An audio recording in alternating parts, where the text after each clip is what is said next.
Sí se ve, doctor. Ok, muchas gracias. Bueno, hoy vamos a comenzar un nuevo tema y está referido a la tanatología forense. En- para comenzar, el término thanatos viene del griego thanatos, que según la mitología griega eh, era el denominativo que se le daba a la diosa de la muerte. Y este término oficialmente fue acuñado por el médico ruso Elias Mechnikov y en el año 1901 precisamente ha sido incorporado dentro de los temas de las ciencias forenses. Y en sentido más amplio indicaríamos que tanatología es el estudio de la muerte y de todo lo relativo a los cadáveres desde el punto de vista médico-legal. O sea, no solamente trata respecto a la muerte como tal, como un proceso biológico, sino más allá, que va en el análisis del mismo cadáver y todos los procesos que sufre la misma. Todas ellas vinculados siempre al punto de vista médico-legal, que es el objeto de análisis que nos ocupa hoy. Entonces, la muerte se entiende desde distintas perspectivas teóricas. Para algunos, la muerte era un estado. Entonces, había un momento de quiebre donde pasaba del estado de vida al estado de muerte. Y ese momento era, pues, totalmente probable y que además tenía un carácter de irreversible y permanente. No podía volver para atrás, salvo algunas excepciones que luego han sido desmentidas por otras categorías. O sea, que ese solo hecho de resucitar, por ejemplo, en los cuadernos antiguos venía escrito de esa manera. Sin embargo, se ha ido descartando en el transcurso del tiempo y se entendía de que se trataba simplemente de una insuficiente forma de diagnóstico de la muerte. Entonces, en base a esa discusión, precisamente se ha logrado, a través del desarrollo de la ciencia y tecnología, de que existen muchos tejidos capaces de soportar la anoxia. Entonces, aún mantenían la vitalidad, siendo que las grandes funciones vitales habían cesado. Y a partir de eso, se entiende de que en vez de tratar este hecho o este fenómeno en calidad de estado, podría mejor concebirse como un proceso. Y esta es la definición que va quedando posteriormente, donde se indica que la muerte es un proceso de desintegración biológica, irreversible y permanente, ¿no? Que se caracteriza precisamente por el cese total de las grandes funciones vitales. Dicho entonces este primer aspecto, según el criterio médico-legal se incorporan otros aspectos. No solamente es el cese de las grandes funciones vitales, en este caso las funciones biológicas, sino también las funciones jurídicas y sociales. Te recordarán que se extinguen todas las responsabilidades y los derechos del occiso o del cadáver en este caso, con la muerte. Pero algunas de ellas permanecen y además son heredables. Por ejemplo, las propiedades, ¿no es cierto? Se sabe a quiénes o una indemnización o un seguro, ¿verdad? Eso como un derecho adquirido pasan a suceder a otras personas. Y para eso se sujetan dentro de la ley civil precisamente. Entonces, no solamente tiene esa connotación biológica, sino también jurídica y social. Y decimos jurídicas, ¿por qué? Porque si bien se extinguen estas, sus derechos podrían permanecer o subrogarse a terceros. En cambio, el cese de las funciones sociales se refiere a que una persona después de la muerte pierde ese contacto o relación social con las personas próximas a, a la persona o al sujeto y también dentro de la convivencia social. En otras palabras, deja de existir socialmente, eh, perdiendo toda relación o vínculo con los familiares y con el grupo social en el cual se reproduce socialmente. Bueno, entonces estamos tocando distintas connotaciones. Pues a decir verdad, cuando hablamos de la muerte, entonces se cotejan distintas causas. Generalmente, a veces, ¿no es cierto?, involucramos solamente a la causa inmediata, pero esa causa inmediata, pues, tienen otras causas intermedias o intermediarias y las causas fundamentales, que inclusive en los casos de la certificación de defunción se tienen que tocar estos aspectos, ¿verdad?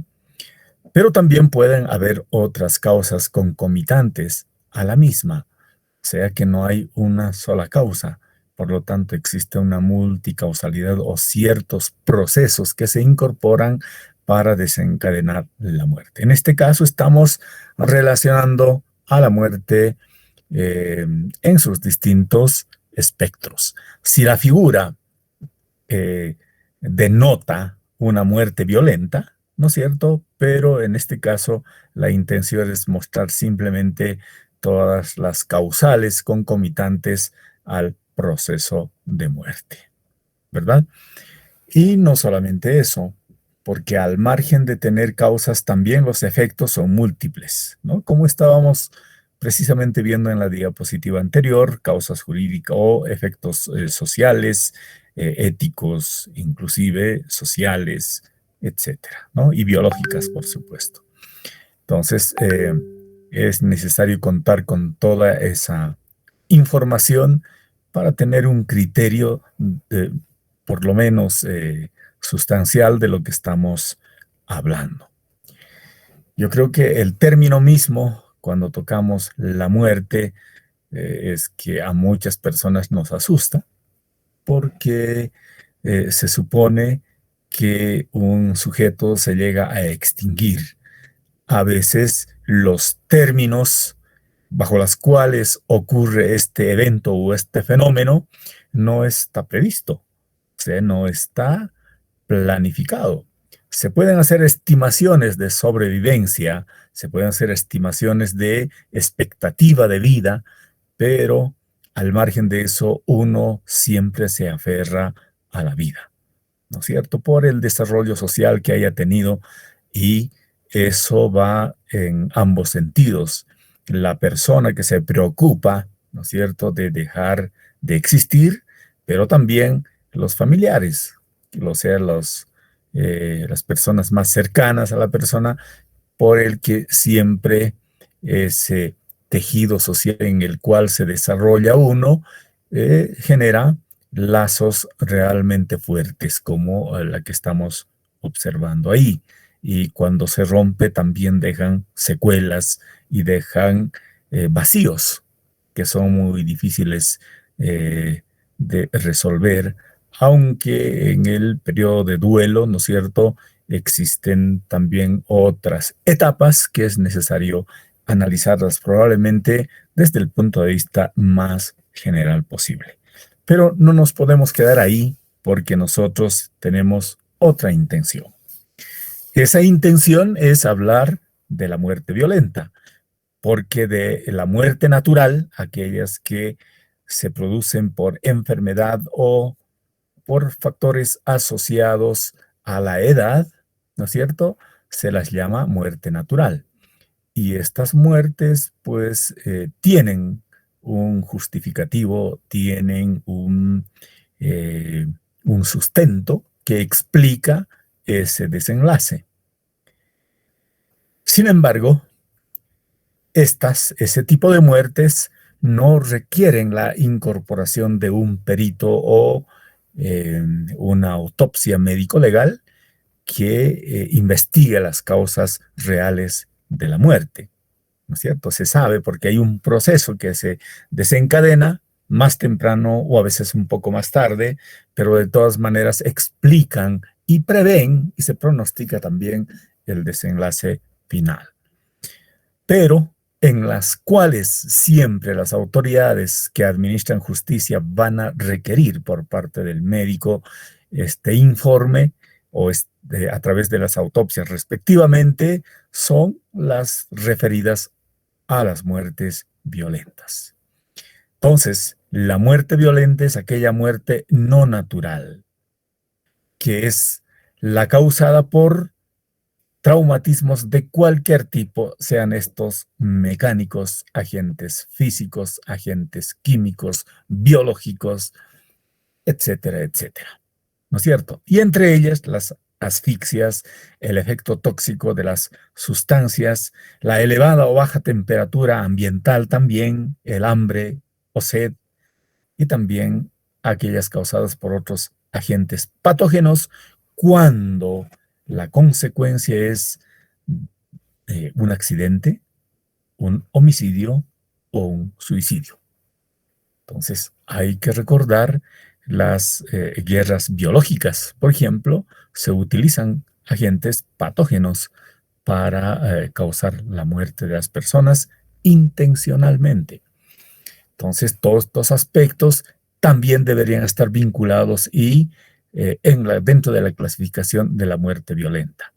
Esta propuesta, esta que estamos observando, ¿no es cierto?, ha sido reclamado por las distintas sociedades de medicina legal, medicina forense, en las definiciones de la RAE para que puedan corregir o ampliar la definición básica que existe hasta este momento, que solamente se referirían a los aspectos traumáticos o violentos, ¿no es cierto?, que podían provocar la muerte de las personas. Sin embargo, con esto tocamos muchos aspectos. O sea que una muerte violenta también es morir de hambre, ¿no es cierto?, cuando ciertos gobiernos no garantizan como gobierno la provisión o el sustento alimentario respectivamente. O sea, dejar morir a las personas bajo esas condiciones también, ¿no es cierto?, debería incorporarse como una muerte violenta, porque no es el curso natural que debería seguir, ¿no es cierto? Hay niños que mueren de hambre en África, por ejemplo, antes de cumplir el primer año de vida, o menores de 5 años, pues que son tasas realmente elevadas, que no lo hacen esas muertes no son naturales, son violentas porque no tienen accesibilidad. Siendo niños, imagínense, sus derechos son vulnerados desde cualquier punto de vista cuando es el Estado el que debería garantizar las mismas. Entonces se podría conjeturar y hablar mucho más de estos aspectos. También cuando hablamos de la baja temperatura ambiental o muy elevada temperatura, pues el mismo hombre es el autor, digamos, de estos desequilibrios que se dan en la naturaleza capaces de provocar aquello. Sin embargo, en este caso también está este aspecto, porque no es una muerte natural, no es una muerte por enfermedad ni por vejez, sino por aspectos que se llegan a incorporar para afectar en la ruptura del proceso de vida respectivamente. Entonces, este es el ámbito en el que deberíamos entender la muerte. Por otro lado, ¿quién está más cerca? La única persona o las personas autorizadas para diagnosticar y certificar la muerte son los médicos. Los médicos tienen que ver entonces desde el nacimiento hasta la muerte, ¿verdad? Con las distintas certificaciones, desde el formulario nacido vivo hasta el formulario de función y estrictamente hablando del certificado de nacimiento y el certificado de defunción. Las mismas que se llegan a formalizar o ratificar o inscribir en los registros cívicos respectivamente, ¿no es cierto? Para dar la legalidad de ciudadanía en un determinado estado. Pero esa estrechez y ese vínculo que existe entre el médico, del médico más bien, entre la vida y la muerte, dan ciertos roles o ciertos roles que tienen que jugar el médico. Por una parte, la adecuación a las normas que debe tener el médico, porque su constitución o su primera declaración de lealtad por el que se ha formado como médico a través del juramento hipocrático es defender y salvar la vida a costa de cualquier otro elemento que vulnere las mismas. Por lo tanto, se rige para preservar los procesos biológicos, ¿no es cierto? Y también respecto a la muerte, se guía por ese mismo conocimiento, criterios biológicos, reitero, que definen también el estado de la muerte. Entonces, el médico hace un análisis biológico tanto del nacimiento o de la formación, o sea, desde la formación intrauterina hasta la defunción, basándose en criterios eminentemente biológicos. Por otro lado, habrá que pensar el impacto emocional que sufre el médico cuando un paciente se le muere, ¿no? Entonces puede haber cierto sentimiento de fracaso, de pérdida, de corresponsabilidad, probablemente con algo que no ha podido hacer, siendo que solamente el acto médico, ¿no es cierto?, a través de su conocimiento y lo que tiene a su alcance, eh, hacen la probabilidad de hacer su trabajo. No es culpa del médico en sentido estricto no contar con los medios y recursos necesarios para salvar la vida, siendo que no las posee, aunque el sentimiento y su formación está destinado a aquello, y sí debería serlo, pero en ese vacío que se genera de subordinación a la gestión administrativa hace que el médico pueda sentir ese fracaso, esa pérdida o algo. Por otro lado, también el médico se constituye en un intermediario entre el paciente y los familiares o las personas más cercanas, en este caso de la víctima. A veces sabe de antemano que según los criterios diagnósticos le quedan poco tiempo de vida a una persona. Entonces su rol y la forma de transmitir esta noticia a los familiares o al mismo paciente, pues genera una duda interna, ¿no es cierto? Y también un sentimiento que hace difícil a veces estar en esos momentos y en esa posición, ¿verdad?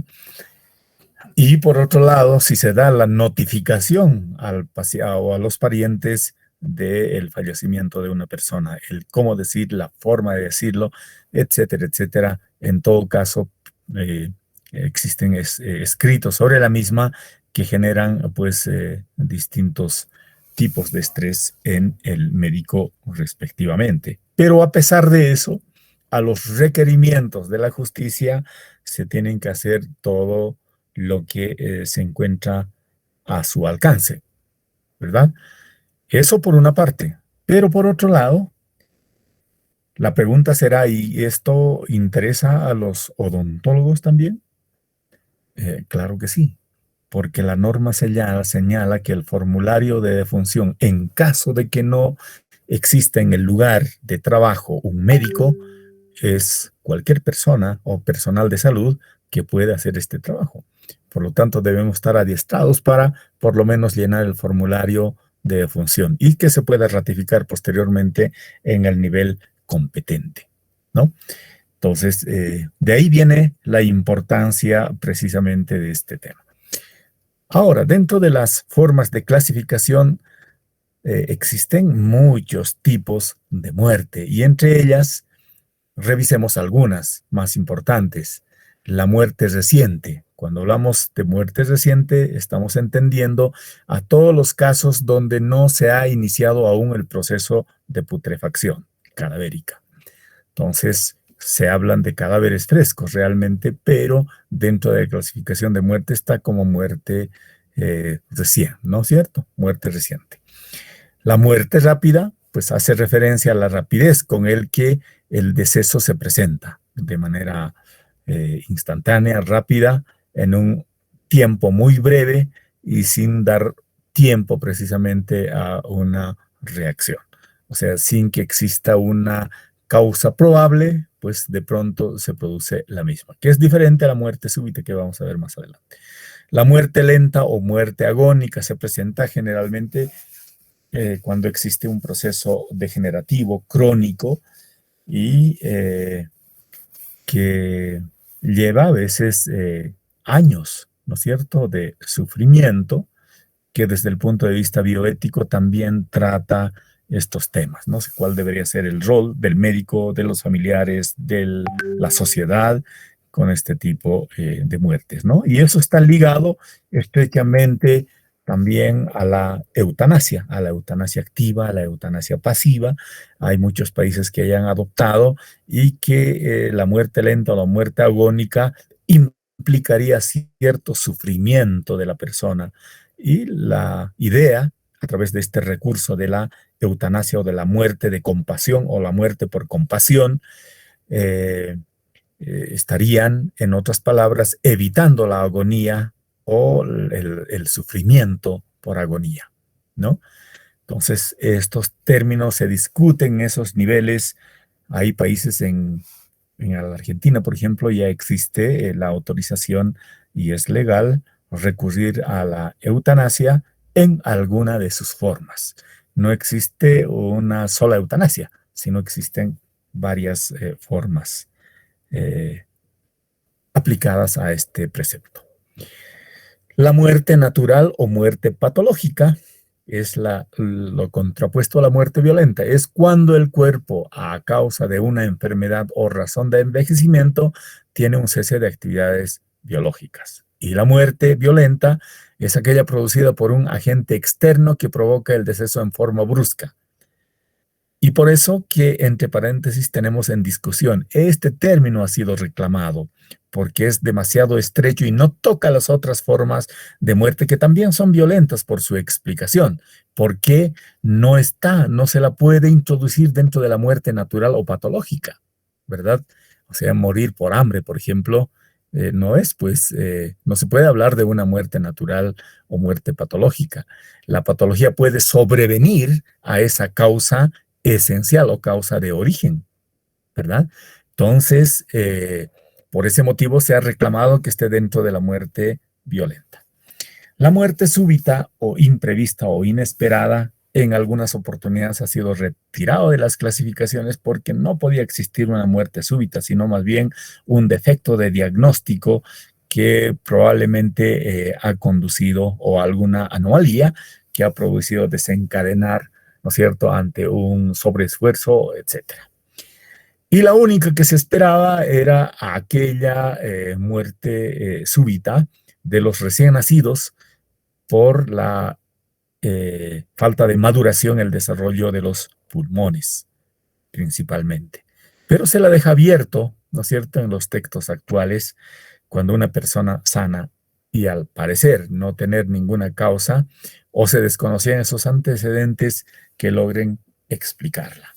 Y entre ellas, pues últimamente ha salido nuevamente al tapete en los casos de muerte de muchos deportistas cuando ellos habían pasado todas las evaluaciones de exigencia para participar en estas competiciones y que han pasado libremente y no se ha podido detectar ninguna patología o anomalía que podía desencadenar este hecho fatal, pero que sin embargo se produjo y nuevamente ingresa a la discusión este tema de la muerte súbita. La muerte por inhibición es cuando los componentes, los sistemas de regulación fisiológica se ven afectados ante fuertes y bruscos estímulos externos, ¿no?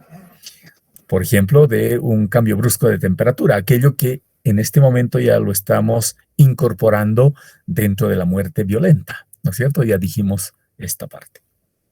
La muerte por inanición, por ejemplo, se da por la ausencia de la alimentación. Entonces, todos estos aspectos marcaban la diferencia. Solamente podían reclamarse aquellas causadas por muerte violenta, pero en este caso, fíjense, si estas las consideramos como muertes también violentas, podían ser incorporados en la ley penal y ser reclamados en cualquier fuero. La muerte sospechosa de criminalidad es aquella que se produce de formas violentas o que no tiene una explicación aparente, pero de todas maneras, cuando la muerte es sospechosa, ¿no es cierto?, existe y que la norma reclama de que se deben proceder para la investigación y la denuncia inmediata por parte de los médicos o quienes conozcan de este tipo de muertes. Eso no se puede escapar, ¿no? Cuando existe muerte sospechosa, pues inmediatamente se debe hacer las denuncias para hacer la investigación correspondiente. Y se entiende por muerte real o somática, ¿no es cierto?, cuando un cuerpo presenta todos los signos característicos de muerte, tales como el fallo sistémico, manchas cadavéricas o lividez, entre otros. En otras palabras, nos estamos refiriendo a los fenómenos cadavéricos, ¿no es cierto?, que denotan de forma indubitable el proceso de desintegración del cadáver. La muerte momentánea o transitoria es aquella que se presenta antes de los 3 o 4 minutos y puede ser revertida mediante maniobras de reanimación. Si hemos entendido que la muerte biológica está entendida por el cese de las grandes funciones vitales, y precisamente estas grandes funciones vitales, cuando son paralizadas en ese tiempo mínimo necesario, es muerte momentánea o muerte transitoria, que a veces puede prolongarse, pero no precisamente por un paro o por una cesación de las grandes funciones vitales, sino cuando no se ha hecho un correcto diagnóstico de las mismas. La muerte cerebral se presenta como un coma profundo o como un estado vegetativo en la cual la vida se prolonga de forma artificial, o sea, de manera asistida.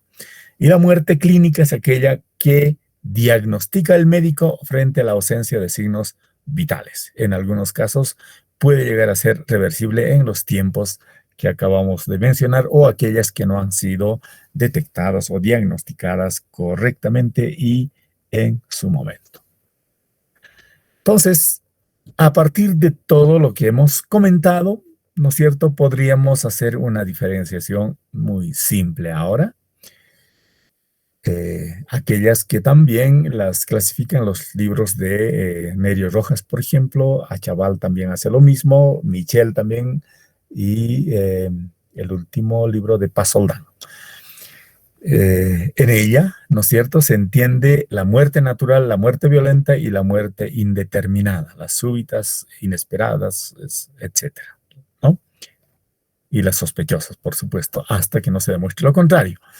Entonces, ahí diferenciamos la muerte natural a aquellas producidas por enfermedad o procesos degenerativos. Y por muerte violenta, a aquellas que tienen una connotación legal. Entre ellas tenemos los homicidios, los suicidios y los accidentes. Todas ellas son obligatoriamente requieren la autopsia médico-legal o la autopsia judicial respectiva, y que no se puede certificar o autorizar la inhumación sin haber seguido este procedimiento, con algunas excepciones. Y las excepciones no las planteo yo, sino las observamos. Han debido observar ustedes que en muchas comunidades, cuando ha existido muerte violenta, la comunidad o la sociedad no ha permitido que el cadáver sea trasladado a las instalaciones para hacer la patología, para hacer la autopsia respectiva, ¿no es cierto? Para que se demuestre técnica y científicamente la explicación real de la muerte. Porque se supone que se sabía las causas generales, pero no las causas específicas. Y pues la comunidad es la que se oponía y no dejaban sacar al cadáver, etcétera, y en muchos casos eh, han dado brazo a torcer y se ha procedido a la inhumación sin haber seguido esto que normativamente y legalmente se encuentra definido de manera clara. Para aquello entonces el médico lo que hace es la comprobación de la muerte. Y para la comprobación de la muerte se basa en tres grandes componentes. Primero, la verificación del cese de las grandes funciones vitales, la comprobación de la muerte cerebral y probablemente los registros electroencefálicos, ¿cierto? Y dentro del cese de las grandes funciones vitales nos referimos a la función respiratoria, a los cardiocirculatorios y a los neurológicos. Y la comprobación de la muerte cerebral detectada mediante la ausencia total de la respuesta cerebral a los estímulos nocioceptivos y la ausencia de reflejos de los pares craneales o también a los estímulos fóticos. O sea, cuando utilizamos la linterna, ¿no es cierto? Y ver por ese estímulo el cierre de la pupila, ¿no es cierto?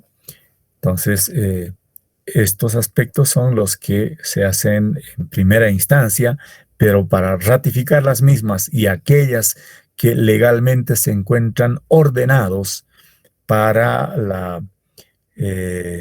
para los procesos de donación y trasplante de órganos, son los registros electroencefálicos.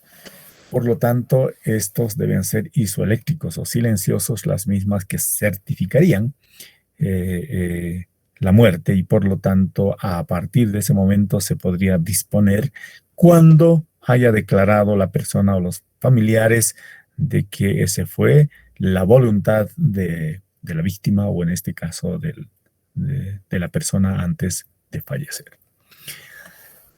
Y finalmente tocamos esta parte del certificado de defunción. El certificado de defunción es un documento de fe pública que se extiende en formato especial. Para eso tenemos el formulario de defunción y luego la certificación para justificar la causa de muerte de una persona. Este certificado es imprescindible para la inscripción de la defunción y la posterior inhumación del cadáver. Sin esta autorización no podría inhumarse ningún cadáver. Pero ustedes saben que existen en nuestro país cementerios hasta clandestinos, donde sin pasar por estos niveles se proceden a la inhumación. Y viceversa, personas que han fallecido, que han sido inscritos, aún siguen permaneciendo en el padrón electoral. Bueno, en nuestro país puede suceder lo que sea, pero la norma señala que estos aspectos son los mínimos que se deben cumplir, ¿no es cierto? Porque están establecidos en las leyes o en la economía jurídica. Bueno, con este preámbulo nos quedamos y la próxima clase ya vamos a ingresar a tocar los fenómenos cadavéricos. ¿Ok? Bueno, con esto me despido de ustedes y nos estaremos viendo la próxima clase. Un abrazo y un saludo para todos. Tengan todos ustedes muy buenas noches. Chao, chicos. Buenas noches, doctor.